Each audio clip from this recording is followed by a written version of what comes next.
Halo, perkenalkan nama saya Avelina Oktaviani Gerong, kelas A2, NIM 19104168875, mata kuliah Manajemen Pemasaran Internasional, dosen Pak Adi Mursalin SEMM. Di video ini saya akan membacakan hasil jawaban soal UTS Manajemen Pemasaran Internasional yang diberikan oleh Bapak Adi Mursalin SEMM. Yang pertama, sebutkan dan jelaskan apa yang dimaksud dengan manajemen pemasaran internasional menurut 3 ahli. Jawabannya, manajemen pemasaran internasional adalah kegiatan memasarkan barang atau produk keluar suatu negara dengan target pasar-pasar di luar negara tersebut. Manajemen pemasaran internasional menurut 3 ahli. Yang pertama menurut Philip Kotler, teknik pemasaran adalah suatu proses yang sangat diperlukan dan wajib dilaksanakan agar bisa fokus mengarahkan produk barang tersebut. Yang kedua, menurut paparan ahli bernama Armstrong, teknik pemasaran merupakan suatu strategi manajerial dari setiap individu maupun kelompok tertentu yang ingin mencapai apa yang mereka inginkan. Yang ketiga, menurut pemaparan ahli bernama W. Stanton, marketing adalah suatu kegiatan untuk merencanakan strategi bisnis, menyusun tujuan perusahaan, mengatur distribusi barang atau produk jasa agar bisa memuaskan pelanggan. Soal kedua, jelaskan mengapa mahasiswa perlu mempelajari manajemen pemasaran internasional. Jawabannya, karena pemasaran mempunyai peran yang sangat besar dalam pertumbuhan dan perkembangan ekonomi. Pemasaran merangsang penelitian dan ide-ide baru yang akan menghasilkan barang dan jasa baru yang inovatif. Soal ketiga, jelaskan cara-cara menetapkan strategi produk internasional. Jawabannya, strategi yang digunakan dalam pemasaran internasional yaitu yang pertama, ekspor. Melakukan ekspor produk hampir sama dengan menjual produk di luar tempat bisnis Anda saat ini. Hanya saja produk Anda dikirim ke luar negeri dan untuk melakukan ekspor ini memerlukan beberapa dokumen, izin, dan proses yang harus dilalui. Yang kedua, lisensi. Lisensi adalah strategi yang mana Anda memperbolehkan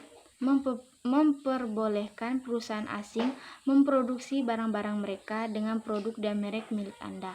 Yang ketiga, franchising, dengan cara membuat perjanjian dengan pihak keduanya bahwa akan digunakan bisnisnya. Yang keempat, kontrak manufacturing, di mana perusahaan Anda mengadakan peraturan kontrak bahwa perusahaan Anda bersedia memproduksi barang bagi perusahaan lain.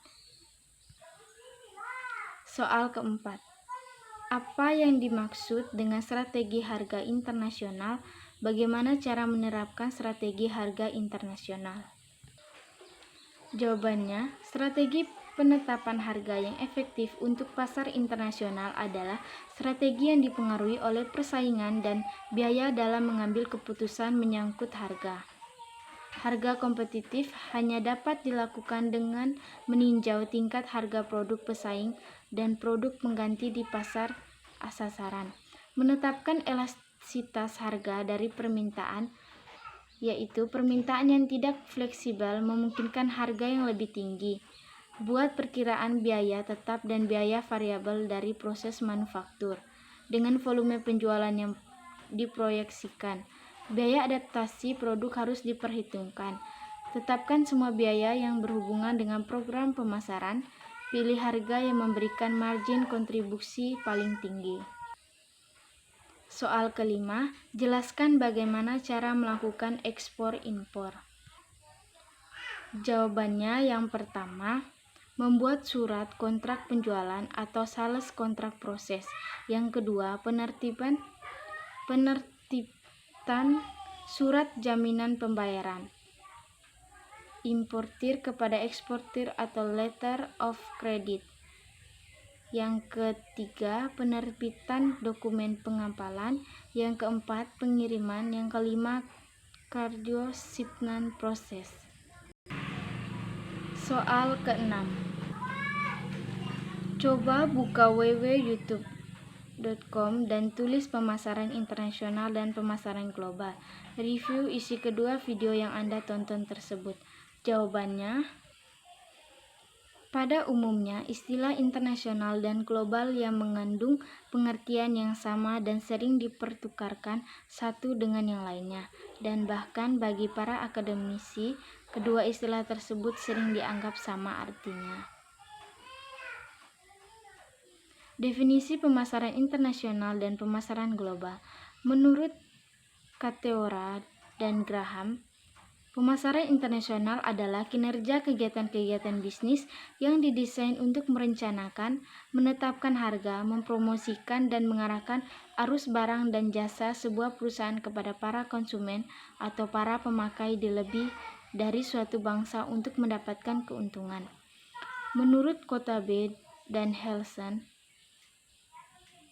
pemasaran global mengacu pada kegiatan-kegiatan oleh perusahaan yang menekankan upaya standarisasi, koordinasi lintas pasar, dan integrasi global. Why go internasional? Yang pertama, kejenuhan pasar domestik. Yang kedua, persaingan. Yang ketiga, peluang-peluang pasar. Yang keempat, kurva pengalaman yang tajam. Yang kelima, posisi pasar ceruk.